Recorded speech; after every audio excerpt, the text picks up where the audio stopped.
Good morning, and welcome to your weekly message here at First Congregational Church, Milford, New Hampshire. I'm your pastor, Al Hoyt.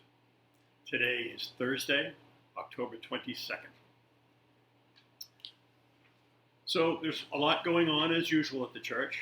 The trustees met last night, and they had a kind of a hybrid meeting. Some people were there in person, and other people met from home. I'm not so sure how that's working out, but there's been a lot of discussion about different ways that we might begin to explore reopening. I had a long conversation with Dave and Permy Sears last night, and we're kind of all in the same agreement, is that what's happening with the virus right now in both New Hampshire and in the rest of the country, now is not the time to take on any added risk. So for the time being, things will continue as they have been. I'm hoping that you're finding these messages and the worship services meaningful, and I'm hoping that you are recommending them to your friends. It's been an experience. We've learned an awful lot about doing this, a lot of which will go on even afterwards. So last week, on both the message and on Sunday, I mentioned that you could pick up your communion elements this week. Well, I was a week ahead. We're not doing communion until November 1st, as is our tradition. And you will be able to come and pick up your communion elements on Thursday and Friday, the last Thursday and Friday of October, from 9:30 in the morning until 2 in the afternoon. As always, if you email or call us in advance and tell me how many you need, we'll be glad to bag them for you and have them ready to go. Jess Cummings has put together activity packs for the younger kids, things that they can do that remind them about Sunday school and church and things like that. So if you want one of those for your kids, don't hesitate to give us a call, and you can pick that up when you pick up your communion elements. Or if you're not going to pick up communion elements, you can give us a call and come pick them up anytime that we're here.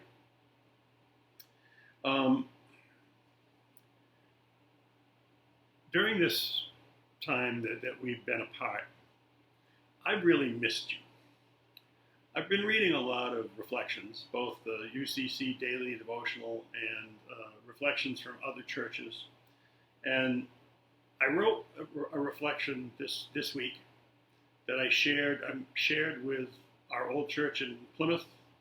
They put it out actually today, and I'm going to share it with you because it was written for you.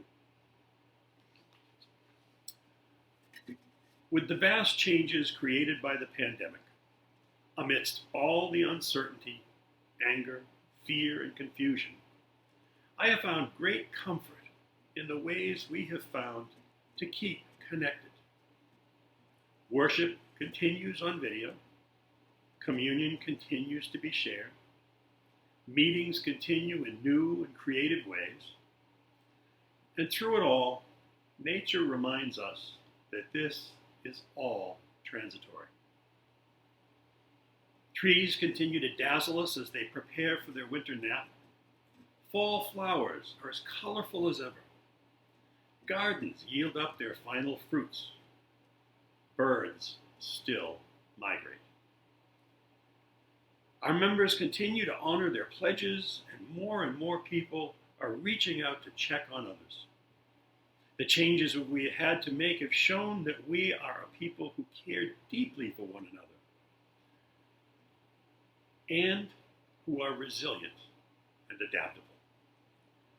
When this is all over, we will have learned much about ourselves, and we will have changed how we approach our society and each other. And that, I believe, is a good thing. A very good thing indeed. Please pray with me.